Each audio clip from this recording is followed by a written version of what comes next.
Craving a hearty homemade soup? Here's how to make your own meat and vegetable soup using a pressure cooker. Start by grating carrots, a potato, and an onion directly into your pressure cooker. Also add green beans, cauliflower, and cabbage to your pot. Next, add enough water to cover the vegetables, then pour in some beef stock for a richer flavor. Season with salt, black pepper, and a touch of aromat.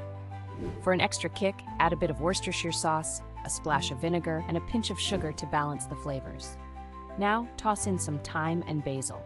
You can also add diced tomatoes and your choice of lamb or beef chunks. Secure the lid and pressurize for 1 hour.